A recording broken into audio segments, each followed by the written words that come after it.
Joined now by Grandview head wrestling coach Nick Mitchell, the defending national champions of NAIA. How's that sound about 8 months after the fact, Nick? Sounds like pressure now. Yeah, you're kind of expected to do it. Yeah. I mean, we always kind of had a little bit of a target on us because we've had a pretty successful program, but that target's a lot bigger this year than it has been in the past. You have 9 national champions, or I should say 9 All-Americans last year. You have 5 returns. Tell us about the 5 returning All-Americans. 5 returning guys we have coming back would be, let's see, Derek Neitzer, who was second in the nation for us at 197. Jimmy Schuessler was 7th in the nation at 157. Gustavo Martinez was 5th in the nation at 141. And then we had Eric Thompson was national champion for us, and Chad Lohman, who was 3rd in the nation for us at 157. So 5 guys. Let's get back to that national championship run last year. What was it like to wrestle in front of the hometown fans? It was great. I mean, it was something. Honestly, I was a little bit worried going into it that it could be a distraction. Being at home and having to worry about setting up the tournament and everything. And we, our administration and the Des Moines CVB did a real good job. They stepped up and they just took all that pressure off as far as the setup goes. They took care of that, and we were just able to focus on just wrestling a tournament. And so it was great. Obviously, we had a huge crowd there, and our crowd travels real well with us no matter where we go. So being in Des Moines, it was as good as it gets. In athletics, players and coaches developed really strong bonds, but in my opinion, there's nothing more stronger than a bond on a wrestling team, because you're individually wrestling for yourself on the mat, but together you have to pull it together as a team as well. Yeah, it is kind of an interesting dynamic where it is you take care of yourself and the team race will take care of itself. But yeah, I think it's a tight bond just because of the amount of time and sacrifice these guys put in together, and it's kind of hard to understand unless you live it. And these guys do. I mean, day in and day out, they battle with each other and they try to live the right lifestyle. So I think it is kind of a special, unique bond. Grandview is preseason number 3 in the first NAIA preseason wrestling poll. I'm sure rankings aren't the biggest thing on your mind, but you ranked 3rd. How do you feel about that? Yeah, I told our guys. I mean, first off, rankings don't really mean much to us. 'Cause they're for the parents and they're for the fans and they're for the media to get excited about.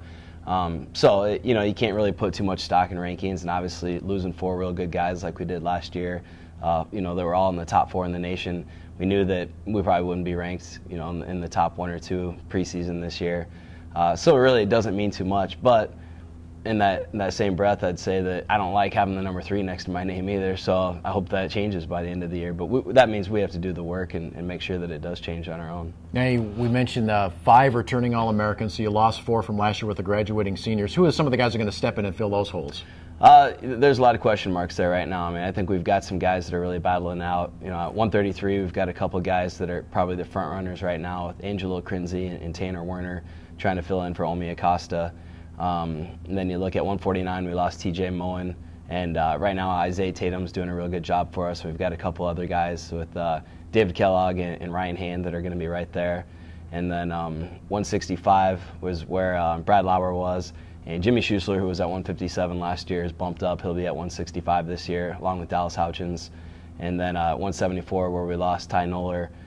We've got a couple guys, Cody Swim, who was a national qualifier last year, and Thomas Moman, who's a junior college All-American that transferred in. Those guys are battling out that spot right now, too. You mentioned Omi Acosta, who, of course, won the national championship in his weight class last year. And watching some of the video, and I was, being there at the finals that night, that was a really emotional scene when he jumped up in your arms, gave you a big bear hug. That was a really special moment. Yeah, that's as good as it gets for me. I mean, not just the fact that he won, but you see a guy that made some huge changes in his lifestyle and the way he did things with school, his social life, everything, and really bought into the program. And it was kind of a letdown the year before he went to nationals and didn't place.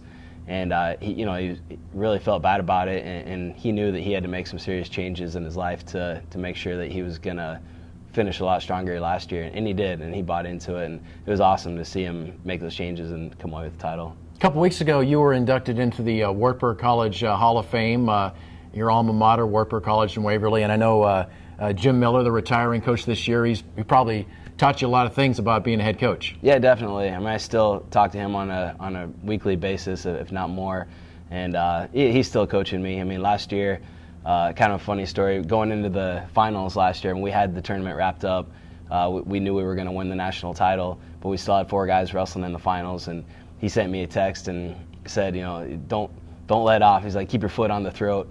And that was something that kind of stuck with me, that I knew that, all right, we want to finish strong. We want to feel good about how we end this thing. So that was big. How special was that for you personally to be recognized by your alma mater like that? It was cool. I mean, it's something that, honestly, I don't know if I really deserve it, but I know that the reason that I was selected for that is just because of a lot of people that supported me, and obviously, my parents, and then Coach Miller, and my wife, Rochelle, who works here at Grandview. I mean, there's a lot of people that I'm there because of those people. So it was special more for them to kind of get some recognition in that too. Let's move on to the schedule this year. The season starts this weekend, coming up against the Loris Open. Kind of a good gauge to see where you're going to be at for your first weekend. Yeah, I think so. I mean, it's a tough tournament. It's a real big tournament, and I like the fact there's a freshman division, so our freshmen will wrestle guys their own age at that tournament. But it's a grind. I mean, last year I think we were there till about 10 p.m., so it's going to be a long day, but we'll find out for sure what we need to work on moving forward. Now, not a lot of home duel meets for the Vikings this year. The first one is at the end of the month on November 30th against Northwestern. Yep. Yeah, I think we've got 3 home duels this year, and one of them is a double duel. Plus, we have our home tournament in January, so we'll have, I think, 4, maybe 5 chances to wrestle home this year. How about a comment on Derek Neitzer? Of course, he doubles up and plays football. He's playing football right now. And then how does that work out with Derek as he transitions into wrestling? It's crazy that he can do it. I mean, he starts on the football team, who's obviously having a great season, and he gets in whenever they finish up, which hopefully goes deep in the playoffs. He'll come in, he'll take about a week off, and he'll start training with us. And after about 2-3 weeks, he'll compete. And usually this year, probably the first time competing will be out in Las Vegas. But last year, he got sick and couldn't wrestle in Las Vegas, so his first competition was the national duels. And he won a huge match for us in the semis. It pretty much won that got us to the finals, where we won the national duels. So, I mean, what he does is, it's rare. I mean, most people can't do that. I mean, it's crazy how much time needs to go into one sport, let alone 2. Plus, he's all-academic team, NWCA all-academic team too, so he finds a way to do it. I mean, if he's a real good example for other people. It can be done. You mentioned the national duels, and I think after winning a national championship, you almost kind of, I wouldn't say forget, but the national duels championship kind of gets put on the back burner a bit. But to me, that was a huge step, almost a statement that this program made when they won the national duels. They were serious contenders for the national championship. Yeah, well, I mean, we felt like it was a real breakthrough for us. I mean, we had to win a real tough duel in the semis that we weren't favored to win, and then in the finals we were also the underdogs, and it was nice just going out there and finally, it was kind of proof for our guys to see that we can be the best. We can do it. We're doing the right things. We're on track.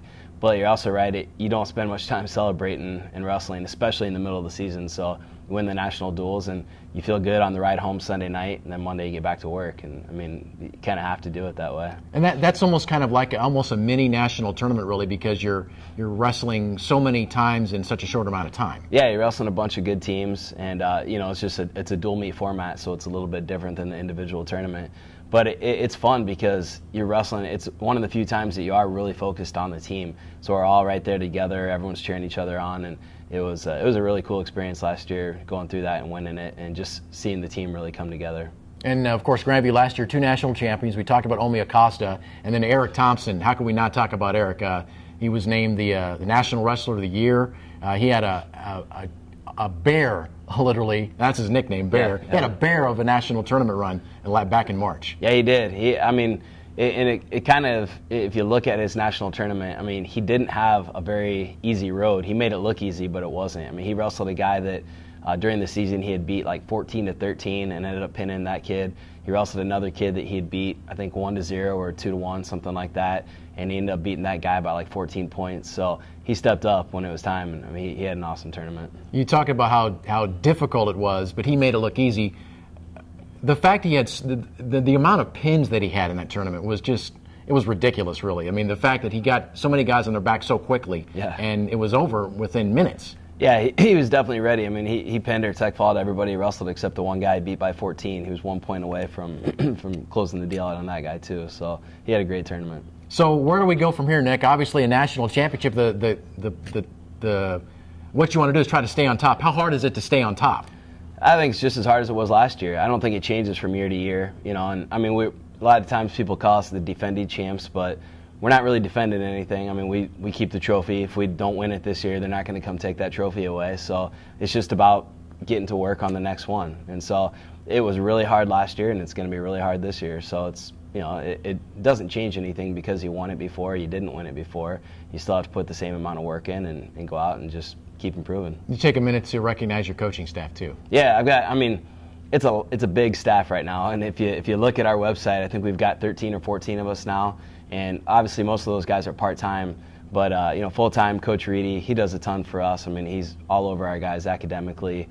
He does a lot of recruiting, and then Coach Turner and Coach Helvey and Coach Billings have all been here from the beginning. So last year for me, winning the title was special, not just for those guys that have been here from the beginning, but also those coaches that have done that. And then now we've got guys that just want to be part of the program, guys that graduated or are finishing up their schooling right now, and they're with us and they stick around, and it makes it that much easier for me. And it's just nice having guys that are really bought into the program that can lead the way, and like I said, it takes a lot of the workload away from me, which is nice. I imagine the recruiting trail has gotten easier each year you've been here. Yeah, I think the thing is that you find out that it's not really easier to close the deal, but we get better kids on campus, and when I make a phone call, they know who we are. I don't have to explain to them who Grandview is, where we are, what division we are. I mean, there's people in the state, and around the country now know who we are. So that's the best part about it, And this year, we've had the top kids in the state on campus, and now we're recruiting against some of the best Division I schools in the nation, and it is. It's definitely an advantage now. Well, Nick, we look forward to keeping track of the team this year, and go get them again. All right, sounds good. Thanks. Head wrestling coach Nick Mitchell.